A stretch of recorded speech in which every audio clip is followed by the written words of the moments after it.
And this is a good place for that? Quite good, quite excellent good, the old man said. You need to get a long ways away from people before you can learn to listen properly. He smiled. What brings you out to my little corner of the sky? I am trying to find the moon. That's easy enough, the old man said, gesturing to the sky. We see her most every night, weather permitting. No, I'm trying to catch her. If I could be with her, I think I could be happy. The old man looked at him seriously. You want to catch her, do you? How long have you been chasing? More years and miles than I can count. The old man closed his eyes for a moment, then nodded to himself. I can hear it in your voice. This is no passing fancy. He leaned close and pressed his ear to Jax's chest. He closed his eyes for another long moment and was very still. Ooh, he said softly. How sad. Your heart is broken, and you've never even had a chance to use it. Jax moved around, a little uncomfortable.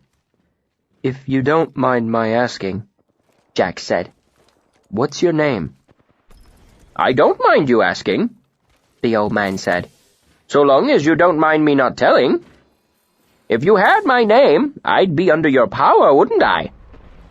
Would you? Jax asked. Of course. The old man frowned. That is the way of things. Though you don't seem to be much for listening, it's best to be careful. If you managed to catch hold of even just a piece of my name, you'd have all manner of power over me. Jax wondered if this man might be able to help him. While he didn't seem to be terribly ordinary, Jax knew he was on no ordinary errand. If he'd been trying to catch a cow, he would ask a farmer's help. But to catch the moon, perhaps he needed the help of an odd old man. You said you used to chase the wind, Jax said. Did you ever catch it? In some ways, yes, the old man said. And in other ways, no. There are many ways of looking at that question, you see. Could you help me catch the moon? I might be able to give you some advice, the old man said reluctantly. But first, you should think this over, boy. When you love something, you have to make sure it loves you back, or you'll bring about no end of trouble chasing it.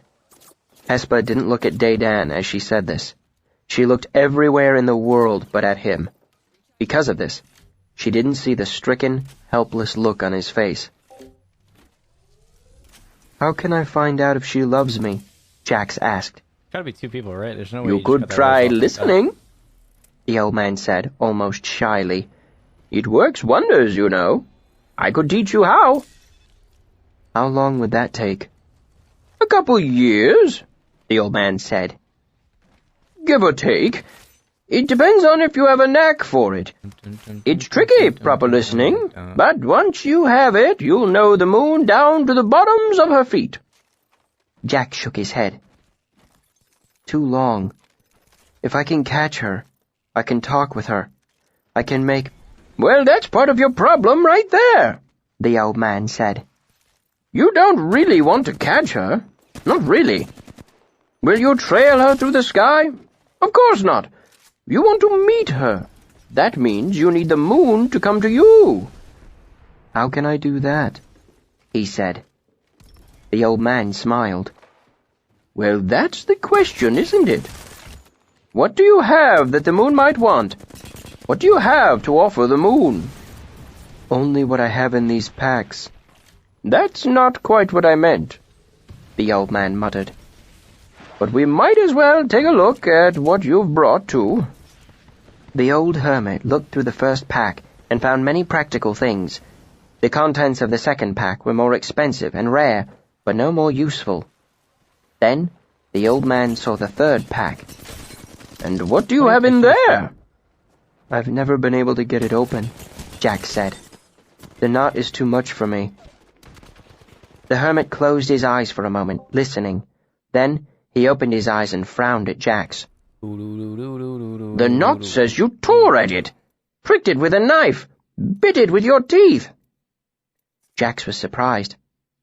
I did, Wrong person. he admitted. I told you I tried everything to get it open. Hardly everything, the hermit said scornfully. He lifted the pack until the knotted cord was in front of his face. I'm terribly sorry, he said. but would you open up? He paused. Yes, I apologize. He won't do it again. The knot unraveled, and the hermit opened the pack. Looking inside, his eyes widened, and he let out a low whistle. But when the old man spread the pack open on the ground, Jax's shoulders slumped. He had been hoping for money, or gems, some treasure he could give the moon as a gift. But all the pack held was a bent piece of wood, a stone flute, and a small iron box. Of these, only the flute caught Jax's attention. It was made of a pale green stone. I had a flute when I was younger, Jax said, but it broke, and I could never make it right again. I just have wall hacks. They're all quite impressive. The hermit said. The flute is nice enough. Motherfucker, Jack no, said you with a didn't shrug. save me from where you were. You just But what died. use is a piece of wood in a box too small for anything Yeah, I know, practical? because they couldn't look at me. The hermit shook his head. Can't you hear them? Most things whisper. These things shout.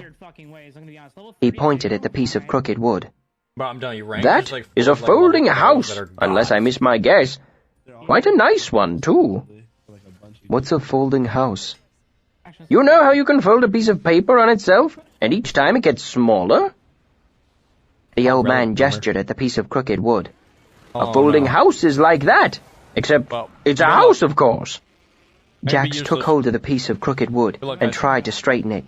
Suddenly, he was holding two pieces of wood that resembled the beginning of a door frame. There's a team back here, too. Don't unfold it here! The old man shouted. I don't want a house outside my cave, blocking my sunlight. Jax tried to push the two pieces of wood back I'm really together. playing MNK. Why can't I fold it back up? Because you don't know how, I expect. He's cracked. The old man said plainly. He's cracked. I suggest you wait until you 93 know where watts. you want it before you unfold it the rest of the way. Jax set the wood down carefully, then picked up the flute. Is this special too? He put it to his lips and blew a simple trill like a Will's widow. I'm on MNK and I have... Espa I'm on smiled MNK, teasingly, motherfucker. lifted a familiar wooden whistle to her lips, and blew. Ta-ta-dee, ta-ta-dee. He died. 1v1. Now everyone knows the Will's widow is Dude. also called a Madness, nightjar. I'm on MNK So, with like it isn't 3 out when the sun is shining. centimeters to move with. Despite this, a dozen nightjars flew down and landed all Because around when Jax, Steam is looking at him open curiously and I'm playing and on blinking in the Origin, bright sunlight. Like my jump button It opens seems up to the be chat, more than the usual my slide flute. button makes The me old man jump. said. My And the sense box? is like 2020. Jax reached out and picked it So up. fucking weird. It was dark and cold, and small enough that he could close his hand around it. The old man shivered and looked away from the box. It's empty. How can you tell without seeing inside? By listening. He said. Couldn't do more damage. I'm amazed you can't hear it yourself. It's the emptiest thing I've ever heard. It echoes. It's meant for keeping things inside. All boxes are meant for keeping things inside. And all flutes are meant to play beguiling music. The old man pointed out. But this flute is more so. The same is true with this box. Jax looked at the box for a moment, then set it down carefully and began to tie up the third pack with the 3 treasures inside it. I think I'll be moving on. Jax said. Are you sure you won't consider staying for a month or two? The old man said. You Those could aren't learn my to listen stream just a buttons. bit more closely. I don't know how to Useful explain it thing, and why it listening. does that. It's so weird. You've given me some things to think about, Jack said. and I think you're right. I shouldn't be chasing the moon. I should make the moon come to me. That's not what I actually said. The old man murmured, but he did so in a resigned way. Skilled Yeah, what if we go listener that he last? was, You get to he fight a knew lot he of wasn't being heard. Jax set off the next morning, they're going through the following the bow. We can moon just higher three-man into the in the door. mountains. Eventually, he found a Yeah, large, three-man flat in the piece door. of ground nestled high you're among not. the tallest peaks. Madness, Jax you can land brought right out the there. crooked piece of wood and piece by piece began to I'm leaving unfold door the open, house. In case you have to face. With the whole night in front of him, he was hoping to have it finished well before the moon began to rise. But the house was much larger than he had guessed, more a mansion than a simple cottage. What's more, unfolding it was more complicated than he had expected. By the time the moon reached the top of the sky, he was still far from being finished. Should we int them? Perhaps Jax hurried because of this. Perhaps he was reckless. Or perhaps it was just that Jax was unlucky as ever. In the end, the result was the same. The mansion was magnificent, huge and sprawling. But it didn't fit together properly. There were stairways that led sideways instead of up. Some rooms had too few walls, or too many. Many rooms had no ceiling, and high above they showed a strange sky full of unfamiliar stars. Everything about the place was slightly skewed. In one room, you could look out the window at the springtime flowers, while across the hall, the windows were filmed with winter's frost. It could be time for breakfast in the ballroom, while twilight filled a nearby bedroom. Because nothing in the house was true, none of the doors or windows fit tight. They could be closed, even locked, but never made fast. And as big as it was, the mansion had a great many doors and windows, so there were a great many ways both in and out. Jax paid no mind to any of this. Instead, he raced to the top of the highest tower and put the flute to his lips. He poured out a sweet song into the clear night sky. No simple bird trill. This was a song that came from his broken heart. It was strong and sad. It fluttered like a bird with a broken wing. Hearing it, the moon came down to the tower. Pale and round and beautiful, she stood before Jax in all her glory, and for the first time in his life, he felt a single breath of joy. They spoke then, on the top of the tower. Jax telling her of his life, his wager, and his long, lonely journey. The moon listened and laughed and smiled. But eventually, she looked longingly toward the sky. I can push these guys. Jax knew what this foretold. "Stay with me," he pleaded. "I can only be happy if you're mine." Be a duo. "I must go," she said. "The sky is my home." "I have made a home for you," Jax said, gesturing to the vast mansion below them. "There is sky enough for you here, Be a duo. an empty sky that is all for you." "I must go," 30. she said. Trying to shout me. "I have been away too long." He raised his hand as if to grab her, then stopped himself. "Time is what we make it here," he said. "Your bedroom can be winter or spring, all according to your desire." "I must go," she said, looking upward, "but I will return. I am always and unchanging, and if you play your flute for me, I will visit you again." "I have given you 3 things," he said, "a song, a home, and my heart. If you must go, will you not give me 3 things in return?" She laughed, holding her hands out to her sides. Over here. She was naked as the moon. "What do I have that I can leave with you? But if it is mine to give, ask, and I will give it." Jax found his mouth was dry. Back the bloodhound down low. "First, I would ask for a touch of your hand." "One hand clasps another, and I grant you your request." No bullshit, She you might reached be able out to him, her hand smooth and strong. At first it seemed cool, then marvelously warm. Goose flesh ran all up and down Jax's arms. "Second, I would beg a kiss," Yeah, me he too. said. "One mouth tastes another, and I grant you your request." She leaned in close to him. Her breath was sweet, her lips firm as fruit. The kiss pulled the breath out of Jax, and for the first time in his life, his mouth curved into the beginning of a smile. "And what is the 3rd thing?" the moon asked. Her eyes were dark and wise. Her smile was full and knowing. "Your name," Jax breathed. "That I might call you by it." "One body," the moon began, stepping forward eagerly. Then she paused. Almost cracked the lobo. "Only my name?" she asked, sliding her hand around his waist. Jax nodded. She leaned close and spoke warmly against his ear. "Ludus." and Jax brought out the black iron box, closing the lid and catching her name inside. Now I have your name, he said firmly. so I have mastery over you, and I say you must stay with me forever, so I can be happy. And so it was. The box was no longer cold in his hand. It was warm, and inside he could feel her name fluttering like a moth against a window pane. Perhaps Jax had been too slow in closing the box. Perhaps he fumbled with the clasp. Or perhaps he was simply unlucky in all things. But in the end, he only managed to catch a piece of the moon's name, not the thing entire. This guy's everything. So Jax could keep her for a while, but she always slips away from him. Out from his broken mansion, back to our world. But still, he has a piece of her name, and so she always must return. Hesper looked around at us, smiling. And that is why the moon is always changing. What? And that is where Jax keeps her when she is not in our sky. He caught her, and he keeps her still. But whether or not he is happy is only for him to know.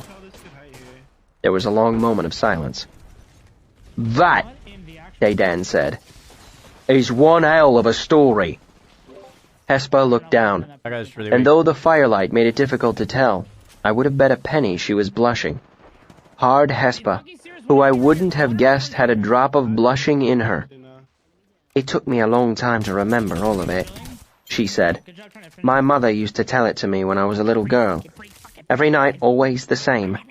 Said she learned it from her mother. Well, you'll need to make sure you tell your daughters too, Daydan said. A story like that is too good to let fall by the roadside. Hesper smiled. And more? Unfortunately, that peaceful evening was like the lull that comes in the center of a storm. The next day, Hesper made a comment that sent Daydan off in a huff, and for 2 hours they could barely look at each other without hissing like angry cats. Daydan tried to convince everyone we should give up our search and instead sign up as caravan guards, hoping the bandits would attack us. He's already in swamps. It's like Martin said that made as much sense as trying to find a bear trap by putting your foot in it. Martin was right, but that didn't keep Daydan and the tracker from snapping at each other over the next couple days. 2 days later, Hesper gave a surprisingly girlish shriek of alarm while bathing. We ran to her assistance, expecting bandits, and instead found Tempe naked, knee-deep in the stream. Hesper stood half-dressed and dripping wet on the shore. Martin thought it was hilarious. Hesper did not. And the only thing that kept Daydan from flying into a rage and attacking Tempe was the fact that he couldn't figure out how to attack a naked man without looking in his direction or actually touching him. The day after that, the weather grew foggy and damp, souring everyone's mood and slowing our search even further. Then, it began to rain. This is OG Valcolt right here. Chapter 89, Losing the Light. The last 4 days had been endlessly overcast and The real raining. question is why At would first, we want to? the trees had given us some shelter, but we soon discovered that the leaves overhead merely held the rain, and the slightest stir of wind sent down showers of heavy drops that had been gathering for hours. This meant that whether or not it was currently raining, we were constantly dripped upon and damp. Everything about it's bad. Stories after supper had stopped. Martin caught a cold, and as it worsened, he grew sullen and sarcastic. There's 0. And 2 days ago, the bread had gotten wet. I have one. This might sound like a small thing, but if you've ever tried to eat a piece of wet bread after a day of walking in the rain, you know what sort of mood it puts you in. Daydan had grown truly unmanageable. He balked and complained at the simplest of tasks. The last time he had gone into town for supplies, he had bought a bottle of Dreg instead of potatoes, butter, and bowstrings. Minus his tournament. Hesper left him behind at Crossin, and he didn't get back to camp until nearly midnight, stinking drunk and singing loud enough to make the dead cover their ears. I didn't bother telling him off. Sharp as my trooper's tongue was, he was obviously immune to it. Instead, I waited until he passed out, poured the remaining Dreg on the fire, and left the bottle sitting in the coals for him to see. After that, he stopped his constant derogatory muttering about me and settled into chilly silence. While the quiet was nice, I knew it was a bad sign. Behind that rock. Given everyone's rising temper, I decided each of us would search for trail sign on our own. This was partly because walking in someone's footsteps over wet turf was a sure way to tear up the ground and leave a trail. But the other reason is that I knew if I sent Daydan and Hespa out together, their eventual argument would alert any bandit within 10 miles. I came back to camp dripping wet and miserable. It turns out the boots I'd bought in Severin didn't have a lick of waterproofing, so they drank rainwater like sponges. In the evening, I could dry them out using the heat of the fire and a little careful sympathy. But as soon as I took 3 steps, they were soaked through again. So on top of everything, my feet had been cold and damp for days. It was our 29th day in the Eld, and when I came over the tiny ridge that hid our latest camp, I saw Daydan and Hespa sitting on opposite sides of the fire, ignoring each other. Hespa was oiling her sword. Daydan was idly jabbing the ground in front of him with a pointed stick. I wasn't in much mood for conversation myself. Hoping the silence held, I went wordlessly to the fire. Except, there was no fire. "What happened to the fire?" I asked stupidly. What had happened was rather obvious. It had been left to burn down to charred sticks and damp ashes. "It's not my turn to get wood," Hespa said pointedly. Yeah, they were Daydan poked at the dirt with his stick. I noticed the beginnings of a bruise high on his cheek. All I wanted in the world was a little something hot to eat and 10 minutes with dry feet. It wouldn't make me happy, but it would bring me closer to happy than I'd been all day. "I'm surprised the two of you can piss without help," I spat. Daydan glared up at me. "Just what do you mean by that?" When Alvaron asked me to do this job for him, he implied I would have adults helping me, not a handful of school children. Daydan snapped. "You don't know what she—" I cut him off. "I don't care. I don't care what you're bickering about. I don't care what she threw at you. I care that the fire is out. Telu above, a trained dog would be more help." Daydan's expression firmed into a familiar belligerence. "Maybe if—" "Shut up," I said.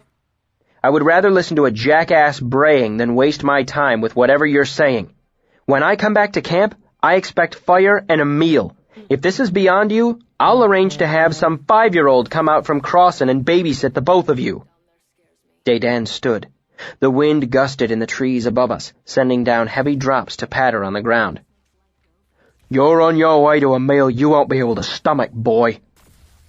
His hands clenched into fists, and I reached into my pocket to grip the mommet I had made of him 2 days ago. I felt my stomach clench in fear and fury. "Daydan, if you take a single step toward me, I will lay such pain on you that you will scream for me to kill you." I stared him square in the eye. "Right now, I am irritated. Do not even think of making me angry." He paused, and I could almost hear him thinking of every story he had ever heard about Taborlin the Great, fire and lightning. There was a moment of long silence as the two of us stared at each other, unblinking. Luckily, at this point, Tempe returned to camp, breaking the tension. Feeling a little foolish, I went to the embers of the fire to see if I could rekindle it. Daydan stomped into the trees, hopefully in search of wood. At this point, I didn't care if it was Rennell or not. Tempe sat by the side of the dead fire. Perhaps, if I hadn't been busy, I might have noticed something odd in his movement. Then again, perhaps not. Even for a semi-educated barbarian such as myself, the moods of the Adem are difficult to read. As I coaxed the fire slowly back to life, I began to regret how I had handled things. That thought alone kept me from lashing out at Daydan when he returned with an armload of wet wood and dropped it at the edge of my newly rebuilt fire, scattering it. Martin came back shortly after I had rebuilt the fire a second time. He settled at the edge of it and spread his hands. His eyes were sunken and dark. There's one... "Feeling any better?" I asked him. "Loads." Dude, what? His voice rasped wetly in his chest, sounding worse than it had this morning. I worried about the sound of his breathing, about pneumonia, he wasn't really trying about to fight fever. anybody. He was just running away. "I can mix you a tea that will make your throat a little easier," I suggested without much hope. He'd rejected all my offers of help over the last several days. He hesitated, then nodded. As I was heating the water, he had a fit of violent coughing that lasted nearly a minute. If the rain didn't stop tonight, we would have to head into town and wait for him to recover. I couldn't risk him catching pneumonia or giving away our position to bandit sentries with a coughing fit. I handed him his tea, and Tempe stirred in his seat by the edge of the fire. I did not know that. I killed 2 men today, How long ago? he said. There was a long moment of stunned silence. Rain pattered on the ground around us. The fire hissed and spat. What? I asked incredulously. I was attacked by 2 men behind trees, Tempe said calmly. I rubbed the back of my neck. Damn it, Tempe! Why didn't you say something before? He gave me a level look, and his fingers made an unfamiliar circle. It is not easy to kill 2 men, he said. Are you hurt? Hespa asked. Tempe turned his cool look on her next, offended. I'd misunderstood his previous comment. It wasn't the fight itself he had found difficult. It was the fact that he had killed 2 men. Not 100% sure. I have needed this time to settle my thoughts. Also, I wait to when all are here. I tried to remember the gesture for apology, but I had to settle for sorrow instead. What happened? I asked calmly, as I fingered the frayed ends of my patience. Tempe paused to choose his words. I was trying to find trail when 2 men jump out from trees. What do they look like? Dedan asked, beating me to the question. Another pause. One your size, his arms longer than mine, stronger than me, but slow. Slower than you. Dedan's expression darkened, as if he couldn't decide if he had been insulted. The other was smaller and quicker. Both their swords were broad and thick, edged on both sides. This long. He held his hands perhaps 3 feet apart. I thought the description revealed more about Tempe than the men he fought. Where did it happen? How long ago? He pointed in the direction we had been searching. Less than 1 mile. Less than 1 hour. Do you think they were waiting for you? They weren't there when I came through, Martin said defensively. He gave a wet, tearing cough deep in his chest and spat something thick onto the ground. If they were waiting, they couldn't have been waiting long. Tempe gave an eloquent shrug. What sort of armor did they have? Dedan asked. Tempe was quiet for a moment, then reached out to tap my boot.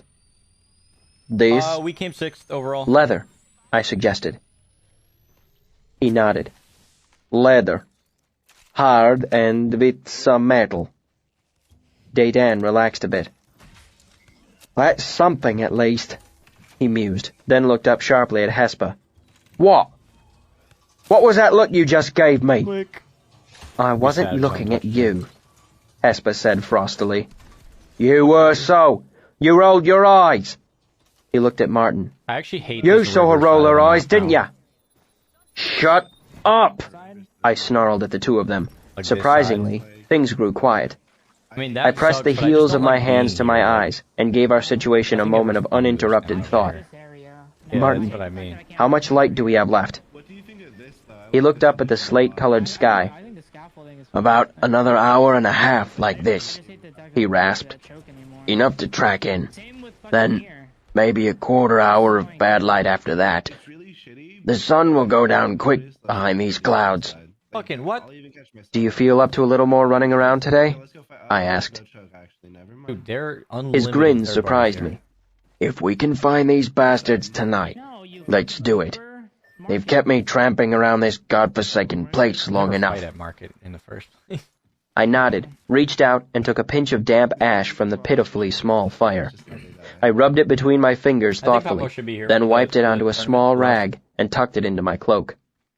It wouldn't be a good source of heat, but anything was better than nothing. All right, I said. Tempe will lead us to the bodies. Then we'll see if we can trail them back to their camp. I stood up. Whoa! Daydan said, holding out his hands. What about us? You and Hespa stay here and guard the camp. I bit my tongue to keep from adding, and try to keep the fire from going out. Why? Let's all go. We can take care of them tonight. He got to his feet. And what if there's a dozen of them? I asked in my best scathing tones. He paused, but didn't back down. We'll have the element of surprise. We won't have the element of surprise if all 5 of us go tramping around, I said hotly. Why are you going then? Daydan demanded. It could just be Tempe and Martin. I'm going because I need to see what we're up against. I'm the one that's going to be making the plan that will get us through this alive. Why should Greenwood like you be making a plan at all? We're losing the light. Bloodhound right in front of us. Martin interjected wearily. Blessed Talu, a voice of reason speaks. I looked at Daydan. We are going. You are staying. That is an order. An order? Daydan echoed with dark incredulity. We eyed each other dangerously for a moment. Then I turned and followed Tempe into the trees. Thunder growled through the sky above us. A wind moved through the trees, clearing away the endless drizzle. In its place, a steady rain began to fall. Chapter 90. To sing a song about. Tempe lifted the pine boughs that covered the 2 men. Laid carefully on their backs, they looked as if they were sleeping. I knelt at the side of the larger one, but before I could get a better look, I felt a hand on my shoulder. Looking back, I saw Tempe shaking his head. What? I asked. We had less than an hour of light left. Hunting down the bandits' camp without getting caught was going to be difficult enough. Doing it in a pitch-black storm would be a nightmare. You should not, he said, firm, serious. Troubling the dead is not of the Letani. I need to know about our enemies. I can learn things from them that will help us. His mouth almost frowned. Disapproval. Magic?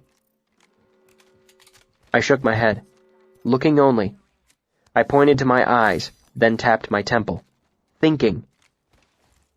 Tempe nodded. But as I turned back to the bodies, I felt his hand on my shoulder again. You must ask. They are my dead. You already agreed, I pointed out. Asking is the right thing, he said. I took a deep breath. May I look at your dead, Tempe? He nodded once, formally.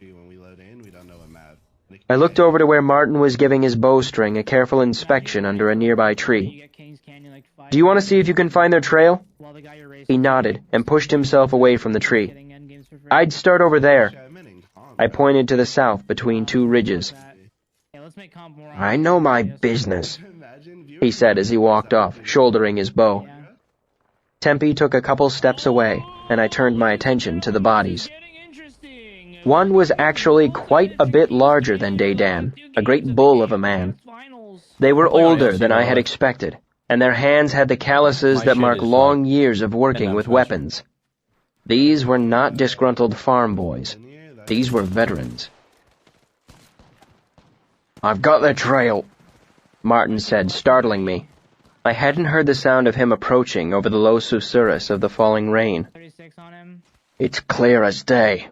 A drunk priest could follow it. There was a flicker of lightning across the sky and an accompanying grumble of thunder. The rain started to come down harder. I frowned and pulled the tinker's sodden cloak tighter around my shoulders. Martin tilted his head up and let the rain fall full on his face. I'm glad this weather is finally doing us some good, he said. The more it rains, the easier it will be for us to sneak in and away from their camp. Okay. He wiped his hands on his dripping shirt and shrugged. Besides, it's not like we can get any wetter than we already are. You have a point, I said, standing. Hey, Tempe covered the bodies with the branches, and Martin led us away to the south. world to rediscover. Martin knelt to examine something on the ground, and I took the opportunity to catch up with him. "We're being followed," They're all running at him. I said, not bothering to whisper it. They were at least 70 feet get my behind banner us, resume. and the rain was rolling through the trees with a noise like waves against the shore. He nodded and pretended to point at something on the ground. No balls. Actually, "I didn't stick that think shit. you'd seen them." I smiled and stripped water from my face with a wet hand. "You're not the only one here with eyes. How many do you think there are?" "2. Maybe 3. They're all- Tempe drew two close are to dropping us. on you. 2, One is dropping on you. he said with certainty in his voice. "I only saw 1, I admitted. "How close are we to their camp?" "No guess. Could be over the next hill, could be miles off. There Can are you hold still zip? just these 2 sets of tracks, and I can't smell any fires." He stood up and started to follow the trail again without looking back. I pushed a low branch aside as Tempe walked past and caught a glimpse of movement behind us that had nothing to do with wind or rain. "Let's go over this next ridge and set a little trap." "Sounds like the very thing," Martin agreed. Gesturing for us to wait, Martin crouched low and edged his way up to the top of the small rise. I fought the urge to look behind us while he peered over the lip of the ridge, then scampered over. There was a bright flash as lightning struck nearby. The thunder was like a fist in my chest.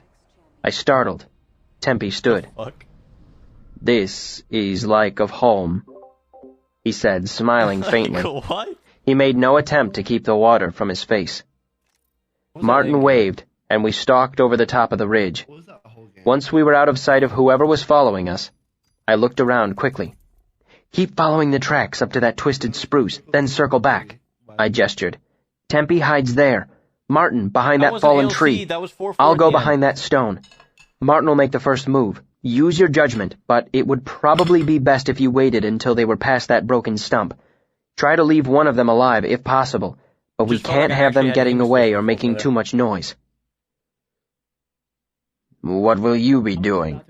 Martin asked as we hurried to lay down a clear set of tracks as far as the twisted spruce tree. "I'll be staying out of the way. The 2 of you are better equipped for this sort of thing, but I have a trick or two if it comes to that." We reached the tree. "Ready?" Martin seemed a little startled by my sudden barrage of orders, but they both nodded and went quickly to their places.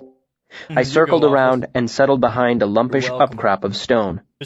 From my vantage, I could see our muddy footprints mingling with the trail we followed. Past that, I saw Tempe position himself behind the trunk of a thick burl oak. To his right, Martin knocked an arrow, drew the string back to his shoulder, and waited, motionless as a statue.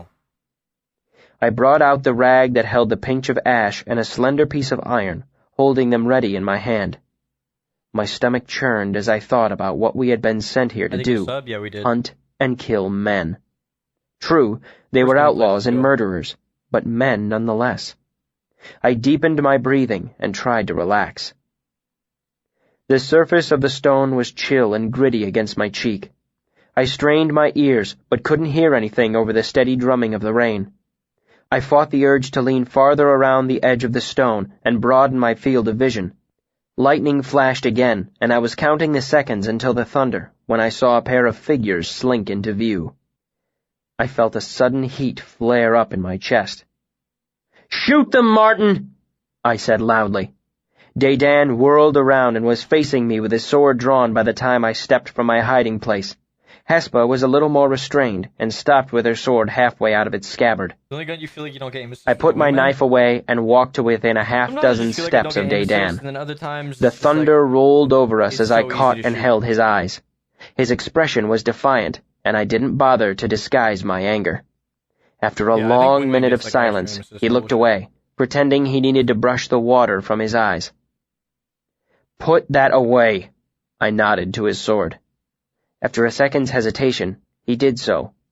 Only then did I slide the thin piece of brittle steel I held back into the lining of my cloak. "If we were bandits, you would already be dead." I moved my gaze from Dedan to Hespa and back again. Go back to camp. Daydan's expression twisted. I'm sick of you talking to me like I'm a kid. He jabbed a finger toward me. I've been in this world a lot longer than you. I'm not stupid. I bit down several angry responses that couldn't help but make matters worse. I don't have time to argue with you. We're losing the light and you're putting us in danger. Go back to camp. We should take care of this tonight, he said. We've already knackered off 2 of them. There's probably only 5 or 6 left. We'll surprise them in the dark, in the middle of the storm. Wham, bam! We'll be back in Crossing tomorrow for lunch. And what if there's a dozen of them? What if there's 20? What if they're holed up in a farmhouse? What if they find our camp while no one's there? All our supplies, our food, and my loot could be gone, and a trap waiting for us when we come back. All because you couldn't sit still for an hour. His face reddened dangerously, and I turned away. Go back to camp. We'll talk about this tonight. No, damn it! I'm coming, and there's not a damn thing you can do to stop me. I ground my teeth. The worst part was that it was true. I had no way of enforcing my authority. There was nothing I could do short of subduing him with the wax simulacra I'd made. And I knew that to be the worst possible option. Not only would it turn Daydan into an outright enemy, it would undoubtedly turn Hespa and Martin against me too. I looked to Hespa. Why are you here? She darted a quick look at Daydan. He was going to go alone. I thought it was better if we stayed together. And we did think it through. Nobody's going to stumble under the camp. We hid our gear and doused the fire before we left. I gave a tight sigh and tucked a useless pinch of ash into a pocket of my cloak. Of course they did. But I agree, she said. We should try to finish it tonight. These guys are already I looked to Martin. He gave me an apologetic look. I'd be lying if I said I didn't want this over, he said, and then added quickly, if we can do it smart. He might have said more, but the words caught in his throat, and he began to cough. I looked at Tempe. Tempe looked back. The worst thing was, my gut agreed with Daydan. I wanted this done. I wanted a warm bed and a decent meal. I wanted to get Martin somewhere dry. I wanted to go back to Severin, where I could bask in Alvaron's gratitude. I wanted to find Denna, apologize, and explain why I had left without a word. Only a fool fights the tide. Fine. I looked up at Daydan. If one of your friends dies because of this, it will be your fault. You guys know what the I saw a flicker of uncertainty cross his face, then disappear as he set his jaw.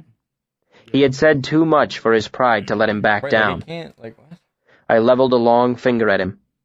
But from now on, each of you must do as I say. I'll listen to your suggestions, but I give the orders. I looked around. Martin and Tempe nodded right away, with Hespa following only a second after. Daydan gave a slow nod. I looked at him. Swear it. His eyes narrowed. If you pull another stunt like this when we're attacking tonight, you could get us killed. I don't trust you. I'd rather leave tonight than go into this with someone I can't trust. There was another tense moment, but before it stretched too long, Martin chimed in. Come on, Den. The boy's actually got a fair bit on the ball.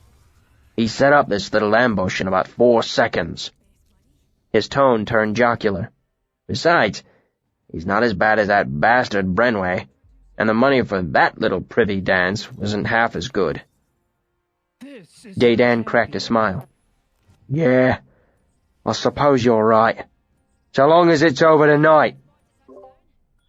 I didn't doubt for a second Daydan would still go his own way if it suited him. I got shit to do. Swear you'll follow my orders. He shrugged and looked away. Yeah, I swear. Not enough. I just Swear it on your name. For Wednesday. He wiped the rain from his face and looked back at me, confused. What? I faced him and spoke formally. I'm stunning him. Daydan, will you do as I say tonight, without questioning or hesitation? Daydan. Do you swear it on your name? I mean, he's completely He alone shifted there. from foot to Could probably foot for kill a his moment, teammates. then straightened a little. Oh, okay. I swear it on my name. His teammates on the roof. I stepped closer to him and said, Daydan, We're outside the store. very softly. At the same time, I fed a small, tiny burst of heat through the wax simulacra in my pocket. Here's at 30. Not enough to do anything, but enough that he could feel it, just for a moment. I saw his eyes widen, and I gave him my best Taberlin the Got Great like 6 smile. no regs, I swear. The smile was full of secrets, wide and confident, and more than slightly smug. It was a smile that told an entire story all by Oh itself. my god, we missed that? I have your name now, Well, no, we I did, said softly. I have mastery over There's a guy you. up here. The look on Why his do I face get was so many almost Noregs? worth They're a gonna kick month my of his shit. grumbling. I stepped back and let the smile I knocked one and disappear, I cracked quick another one. as a flicker of lightning. Yeah, that's one. Easy as taking off a mask, down low. which, of course, would leave him wondering which expression was the real one, the young boy or the half-glimpsed Taberlin. Madness, you could probably play for reset. I turned away before I lost the moment. Dude, what are they doing? Martin will scout ahead. Why would you even Tempe and I will follow 5 minutes behind. That will give him time to spot their lookouts and come back to warn us. You two follow 10 minutes behind us. I gave Daydan a pointed look and held up both hands with my fingers splayed. 10 full minutes. It'll be slower this way, but it's safest. Any suggestions? Nobody said anything. I don't even know if I got All right. Yeah, I did. Martin, it's your show. Come back if you run into trouble. Count on it, he said, and soon passed from our sight, lost in the blurry green and brown of leaf and bark and rock and rain. The rain continued to pelt down, and the light was beginning to fail as Tempe and I followed the trail, slinking from one hiding place to another. Noise, at least, was not a concern as the thunder made a near constant grumbling overhead. Martin appeared with no warning from the underbrush and motioned us to the marginal shelter of a leaning maple. "Their camp is right up Say ahead," that he said. "There's they tracks all over the opened up place, the door and I saw light from that fire." into a frag "How many of them?" And they thought that Martin was a shook good his idea. head. "I didn't get that close. As soon as I saw different sets of footprints, I came back. But they want, I I didn't want you following the wrong tracks and getting lost." "How far?" "About a minute's creep. You could see their fire from here, but their camp's on the other side of a rise." I looked at the faces of my two companions in the dimming light. Neither of them seemed nervous. Bible in the seer. They were suited for this sort of work, trained for it. Got him. Martin had his abilities as a tracker and a bowman.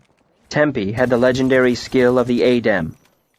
I might have felt calm, too, if I had the opportunity to prepare some plan, some trick of sympathy that could tip things in our favor. Oh no. But Daydan had ruined all hopes of that by insisting we attack tonight. 150. I had nothing, not even a bad link to a distant fire. Isn't it 35? I stopped that line of thinking before it could turn from anxiety to panic.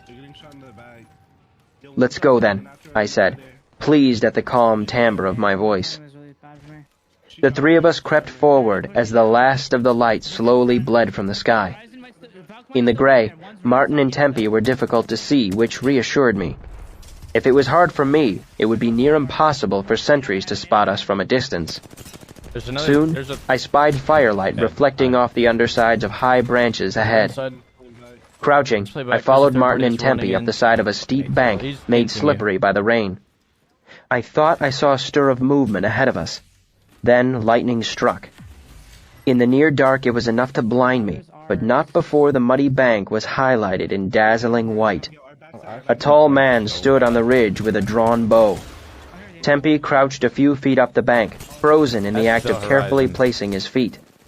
Above him was Martin. Christ. The old tracker had gone to one knee and drawn his bow as well. The lightning showed me all of this in a great flash, then left me blind. The thunder came an instant after, deafening me as well.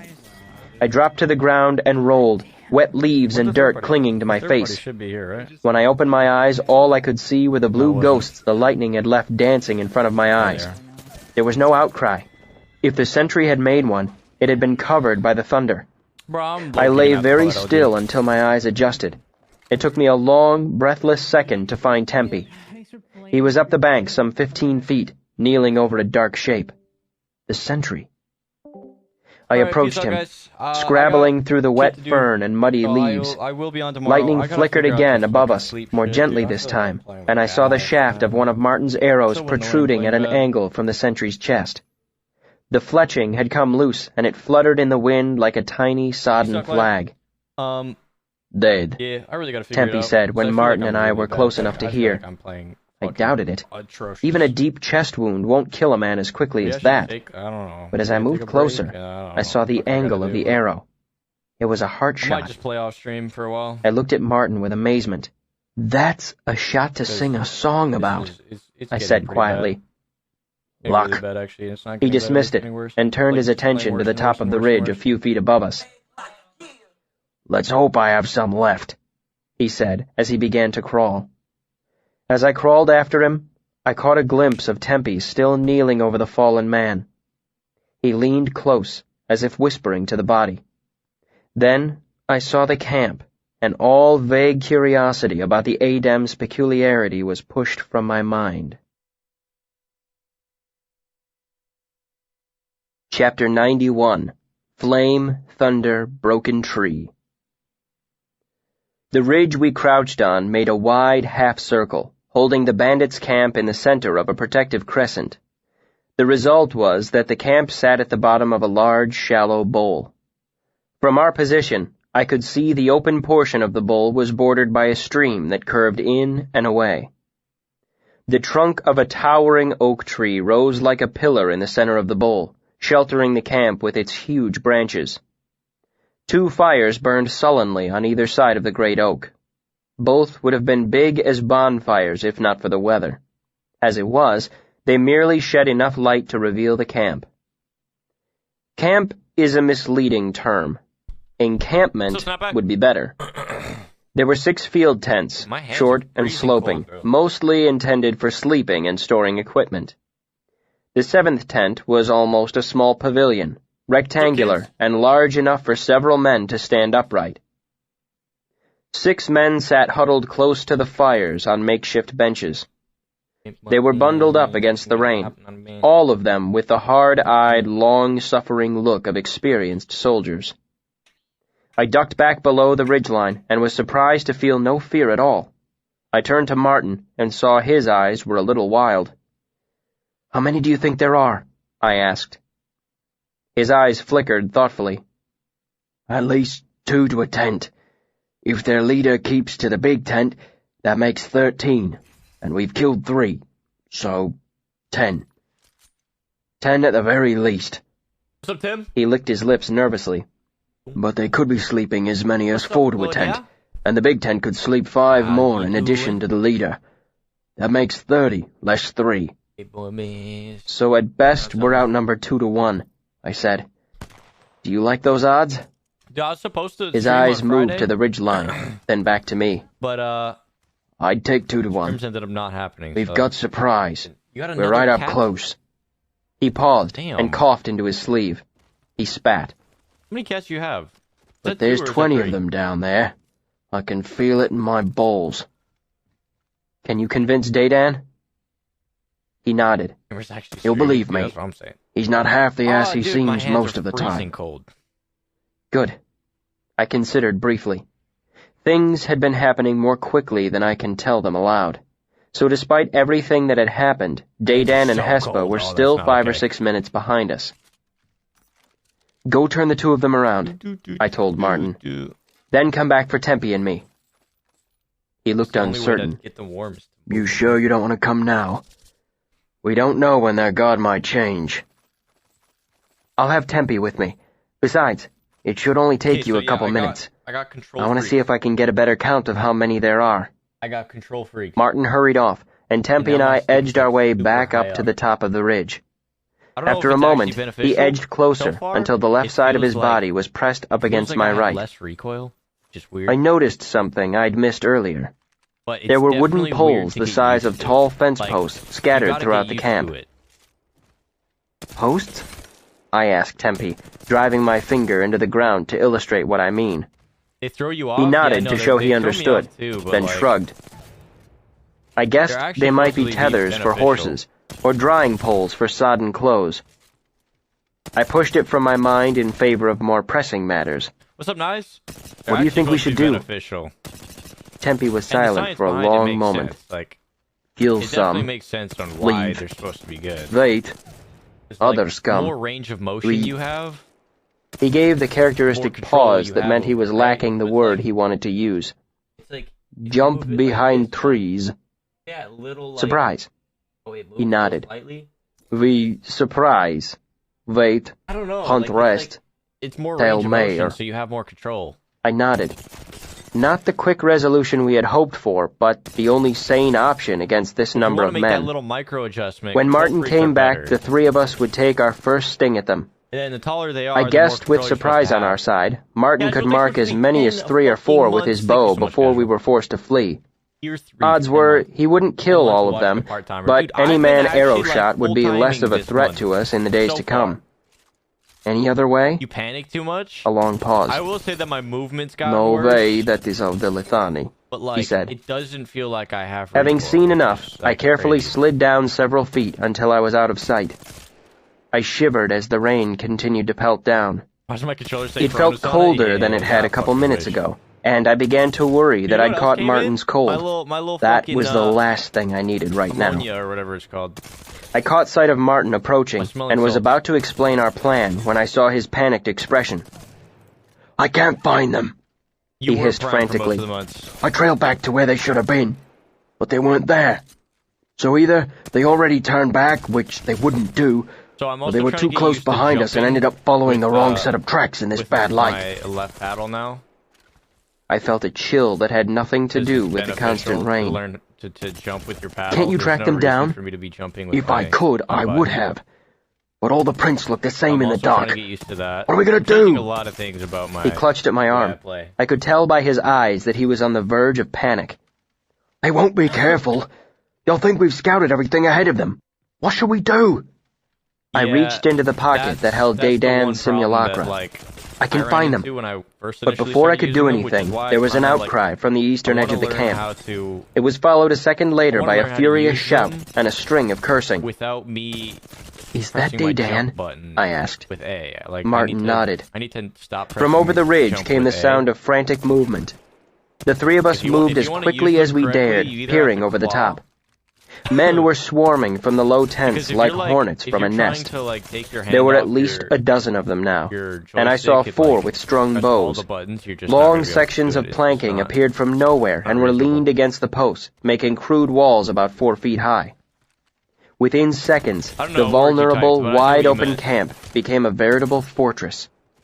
I counted what at you least meant. 16 men, but now whole sections of the camp were cut off from view.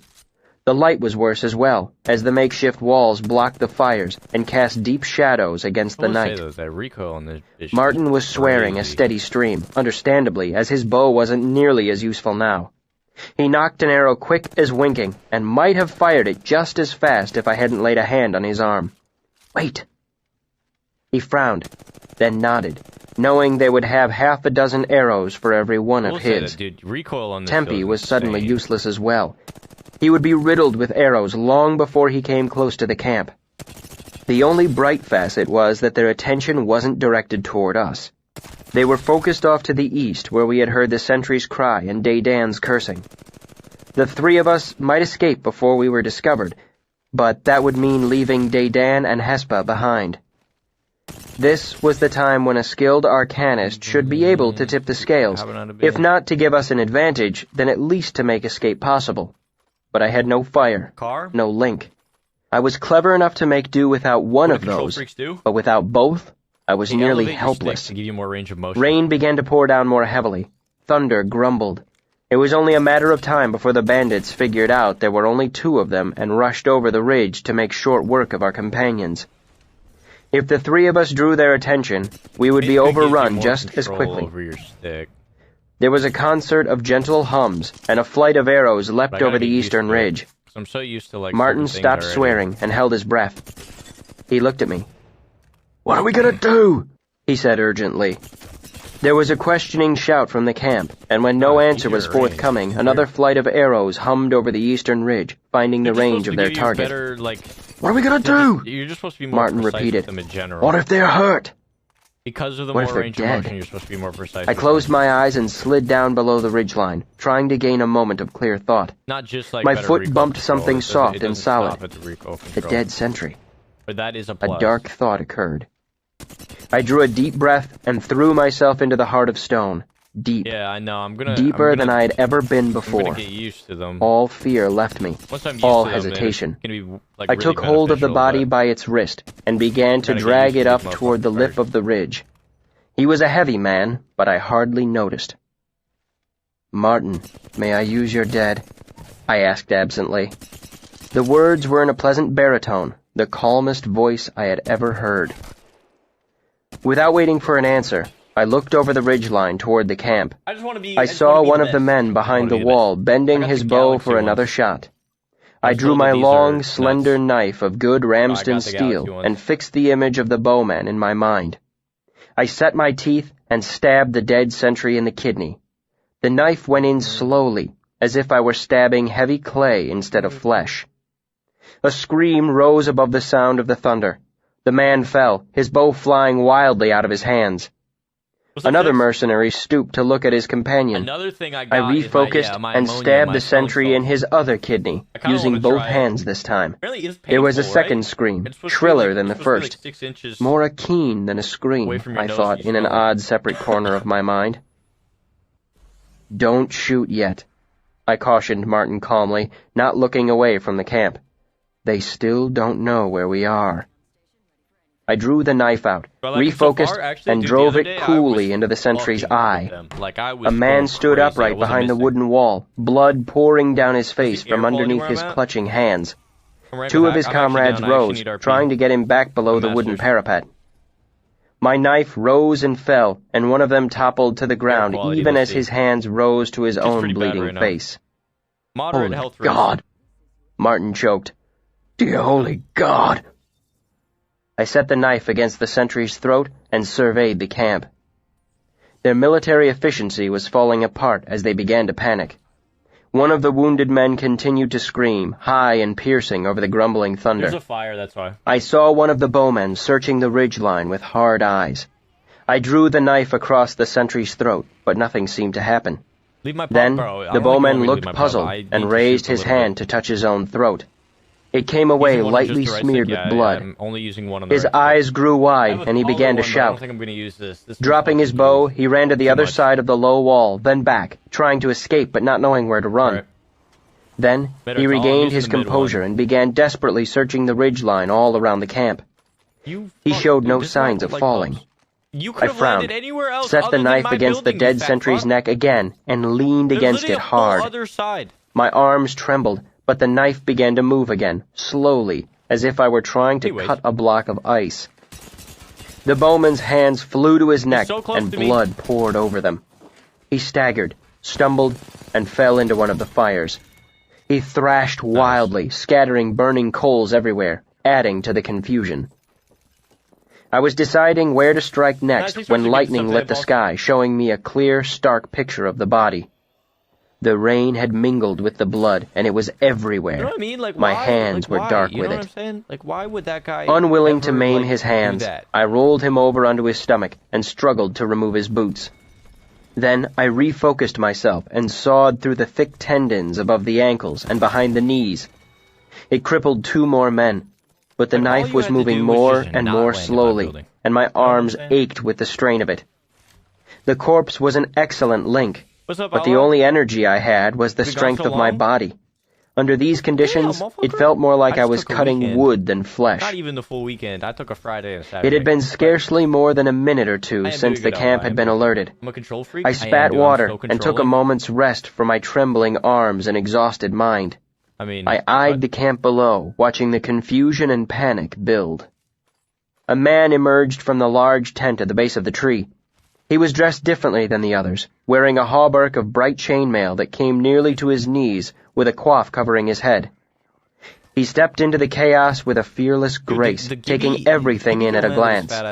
He snapped orders I couldn't hear over the sound of rain and thunder. His men calmed, settled back into their positions, and took up their bows and swords. As I watched him stride across the encampment, I was reminded of something. He stood in plain view, not bothering to crouch behind one of the protective walls. He gestured to his men, and something in that motion was terribly familiar. "Quoth!" Martin hissed. I looked up to see the tracker with his bow drawn tight to his ear. "I've got the shot on that boss!" Like, why is that guy good? Take so it. Good? His bow hummed, and the man sprouted an arrow from his upper thigh, piercing the chainmail, the leg itself, and the armor behind it. From the corner of my eye, I saw Martin draw another arrow and put it to the string in a fluid motion, but before he could shoot it, I saw their leader bend. Not a deep bending at the waist as if he were doubling over in pain. He bent at the neck to look down at the arrow that had pierced his leg. After a second's scrutiny, he grasped the arrow in a fist and snapped off the fletching. Then, he reached behind himself and pulled the arrow from his leg. I froze as he looked straight toward us and pointed to our position with the hand that held the broken arrow. He spoke a brief word of command to his men, tossed the arrow into the fire, and stalked gracefully to the other side of the camp. "Great Tehlu, overroll me with your wings," Martin said, his hand falling away from his bowstring. "Protect me from demons and creatures that walk in the night." Only the fact that I was deep in the heart of stone kept me from a similar reaction. I turned back to the camp in time to see a small forest of bows being bent in our direction. I ducked my head and aimed a kick at the stupefied tracker, knocking him over as the arrows hummed past. He tumbled over, his quiver of arrows scattering down the muddy bank. "Tempe?" I called. Thanks for 3 months. Damn, "Here," it's been 3 months, he replied from off to my left. "Ayish. No arrow." More arrows sang overhead, Damn. a few of them sticking into trees. Soon, they would get the range and start arcing the arrows down overhead so they fell on us from above. It's not the A same thought as came like to when you me as actually calmly warm up. as a bubble rising to the surface of a pond. It's not the same. It does Tempe, work. Like it works. bring me like, a this little man's bit, but bow. It's not. Iya. I heard Martin muttering something, his voice low, urgent, and indistinct. I'm so fucking At first, dead. I thought he'd been shot. Then I realized he was praying. What is this shit? "Tehlu, shelter me from iron and anger," he murmured softly. "Tehlu, that's some keep bullshit. me safe from demons in the night." Tempe pushed the bow into my hand. I took a deep breath and broke my mind into 2 pieces, then 3, then 4. In each piece of my mind, I held the bowstring. What do they all have? I Havoc? forced myself to relax and broke my why mind is there a guy again. there? 5. I tried again and failed. Tired, wet, and cold, I had reached my limit. I heard bowstrings thrum again, and arrows hit the ground around us like a heavy rain. I felt a tug on the outside of my arm near my shoulder as one of the arrows grazed me before burying itself in the dirt. There was a stinging, then a burning pain. I pushed the pain away and set my teeth. 5 would have to be enough. I drew my knife lightly across the back of my own arm, just enough to draw a little blood. Then mouthed the proper bindings and drew the blade across the bowstring, hard. I heard the guy going up. The string held for a terrifying moment, then parted. The bow jerked in my hand, jolting my wounded arm before it flew out of my grasp. Cries of pain and dismay came over the ridge, letting me know I'd been at least partly successful. Hopefully, all 5 strings had been severed, leaving us with only 1 or 2 bowmen to deal with. But as soon as the bow flung itself out of my grasp, I felt the cold leach into me. Not just my arms, but all the way through me, stomach, chest, and throat. I had known I couldn't trust the strength of my arm alone to make it through 5 bowstrings at once, so I had used the only fire that is always with an arcanist, the heat of my blood. Binder's chills would have me soon. If I didn't find a way to get warm, I would lapse into shock, then hypothermia, then death. I fell out of the heart of stone and let the pieces of my mind slide back together, reeling a bit in confusion. Chill, Low-key. wet, and dizzy, I clawed my way back to the top of the ridgeline. The rain felt cold as sleet on my skin. I saw only one bowman. Unfortunately, he had kept his wits about him, and as soon as my face appeared over the top of the ridge, he drew and let fly in a smooth motion. A gust of wind saved me. His arrow struck harsh slowly yellow getting warmed sparks up. from a stone Once I get warmed outcrop up, not bro, 2 feet from my it's gonna be head. a problem for people. Rain pelted my face, and lightning Actually, really spidered nice, across the sky. DJ I pushed myself back down out of sight and stabbed the sentry's body over and over in a delirious rage. Finally, Put on I Reddit. struck a buckle, Oh, let's and the check Reddit. blade snapped. Let's see what Reddit has Panting, to say I dropped the broken about knife. stuff. I came back to my senses with the sound of Martin's forlorn praying in my ears. My the best limbs free felt agent cold teams in as NA. lead, heavy, and I wanna awkward. start supporting other teams and watch them grow. Worse Let's than see. that, I could feel the numb sluggishness of hypothermia creeping through me. I realized I wasn't shivering and knew it was a bad sign. I was soaking wet with no fire nearby to call my own. Lightning etched the sky again. I had an idea. I laughed a terrible laugh. I looked over the top of the ridge and was pleased to see no bowmen. But the leader was barking new orders, and I didn't doubt new bows would be found or strings replaced. Worse, they might simply abandon their shelter and overrun us with sheer numbers. There were easily a dozen men still standing. Martin still lay praying on the bank. Telu, who the fire could not kill, Damn. watch over me in fire. Somebody I literally kicked at just him. said G2. Get up here, damn you, or we're all Is that dead. He paused in his praying and looked up. I shouted something incomprehensible and leaned over to drag him upward by the scruff of his shirt. Aesthetics.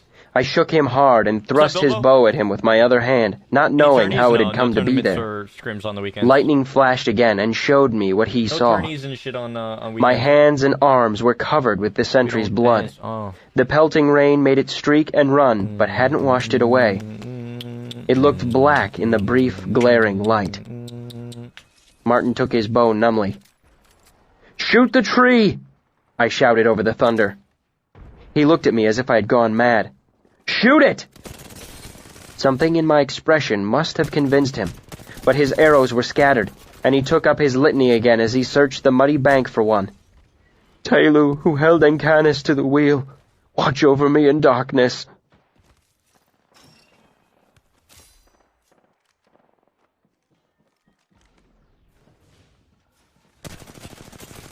The way that guy checks that, right?